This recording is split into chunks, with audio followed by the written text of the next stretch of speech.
This is Norwich 93 CMP, and this video is on the M1 Carbine front sight removal and installation. The first thing we're going to do is determine the originality of the gun. For some reason we determined we need to replace the front band for whatever reason. This one happens to be a repro. There are a few different styles we would look at. One of them is the original World War I narrow band. Then we have a World War II wide band, which gives a little more positive connection on top of the stock for accuracy. And even better for accuracy is the bayonet lug. This happens to be a period World War II one. So what we're going to need as far as tools today, we have a commercial front sight puller. Just works by twisting the back with a crescent wrench. We're going to need a rubber mallet ended hammer and a brass ended hammer. Some smaller tools. We're going to need a punch that's smaller than the front sight hole, an awl, Q-tip. I use non-marring pliers,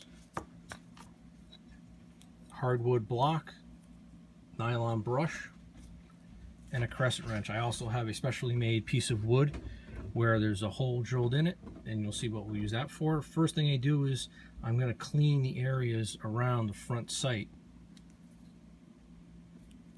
with a brush, maybe the awl. We're going to clean it off nice all around the back side, and we're going to put in WD-40 up on the front, each side of the pinhole, in the back, and let it soak overnight. We're going to say that that process was already done.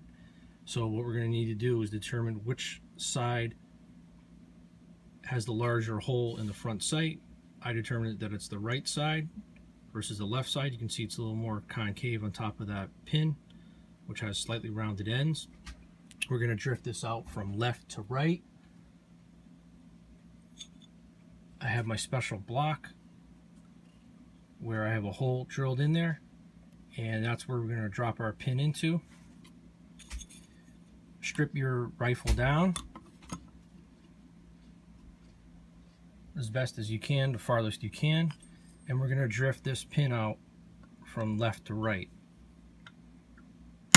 As I tap, I spin it so that my punch does not get hung up on anything, and it went all the way through. We're going to want to see this when we do the installation, that total round 360 hole. When we reinstall this, this is the way we need to see it to make sure that the pin goes through it nicely. Once we have this done, we can use the commercial puller. Mine was already set up. We're going to put it on there nice and square.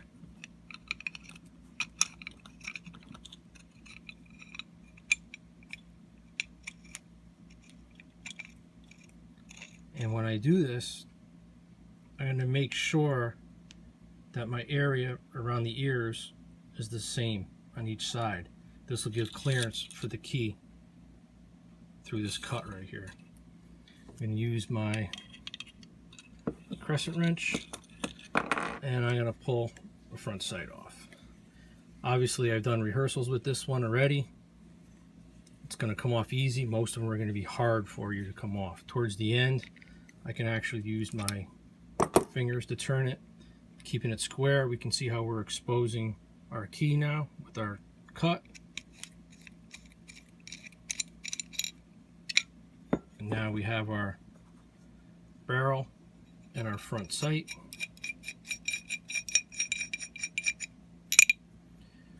The first thing I do is when I get this front sight off, even before I do anything on the barrel, I'm going to clean it. I'm going to use my nylon brush, go through the keyway, any ridges, clean out as best I can. Same thing with the hole and then the back sides. Once that's clean, we put it to the side. I recovered my front sight pins. I also clean those up, make sure there's no burrs on the ends. Now I have my key. To get this out, I use my non-marring pliers and I grab it. you need to be very careful. Lots of times I can put downward pressure on my right hand and the front end will come up sometimes. Sometimes it'll come up in whole. Sometimes you're going to have to use a lot of force. Once this is out, I'm going to examine it for burrs. I might need a new one. Usually you don't. You can use these over and over again, but they're made of softer metal. Clean it up, put it to the side. The same thing applies to the whole front end of the barrel. This keyway, there's two different types. This is the most common you'll see. Another one you'll see is the IBM. Looks slightly different. It's got cross cuts to it, probably a little easier to clean for you. We need to clean this all out first before we reassemble. I'm kind of going quick on this video only because my phone is not holding that much data. Once everything's clean around here, I'm also going to put CLP on here. I do not use any commercial gun oils. CLP seems to work the best. It doesn't gum up. Once this is clean, we're going to reinsert the key. Once we reinsert the key, the way I like doing it is setting it up on the angle, putting one end in first, and then tapping her home. Now you don't have to go too crazy. It will stick up. What I'm looking for is this half moon shape to be pretty low. I lube up my front sight and I'm going to slide it on, aligning the keyways up. This one I can have to put on a little bit easier. I already started it. Now when I do this, I use my hardwood. Can you get the front sight off using hardwood to get it off? Yes. But you're going to damage it up. You're going to get crud stuck in this area here.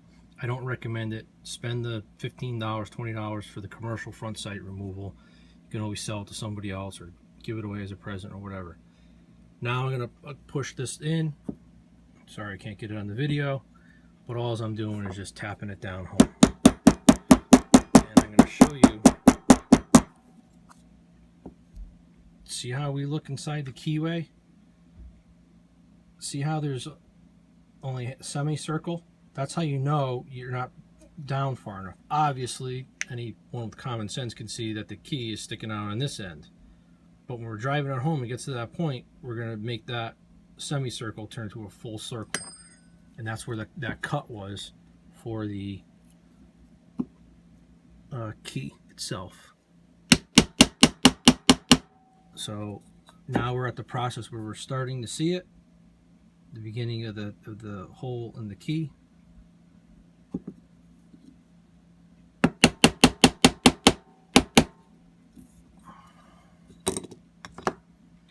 Now, once that was cleaned off, that's when you remove your barrel band and you make sure that you put it on the right way. So when we talk about the World War II bayonet lug, obviously you want the lug towards the front. This is called a Type 3 shadow band mark right here, and that's where this part rubs on it. All right, so now we have our circle. Now we have our circle.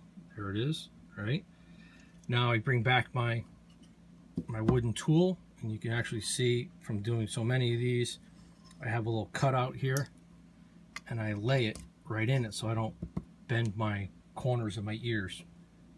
I'm going the same way that I drifted it out. So now I'm going to go from the right to the left, and many times you can actually stand up the pin from the side that it comes out. We're going to start it with our hammer. About there I stop, and now I'm going to get my punch because I don't want to hit the ears. I keep my finger to the side and I start driving her home. I don't go too far, just a little bit past flush. Check the opposite side. Does it look acceptable? Looks acceptable to me. It's about equidistant to me.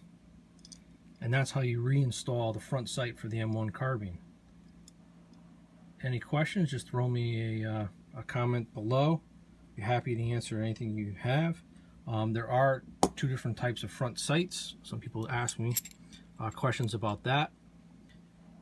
The one on the right is a brazed. It's made of a couple pieces. You can see where the brazing happens here. The sidewalls are a lot thicker than the milled variety. They're a little bit harder and heavier than the milled styles. Alright folks, concludes the video. I try to keep them 10 minutes or under, and have a good one.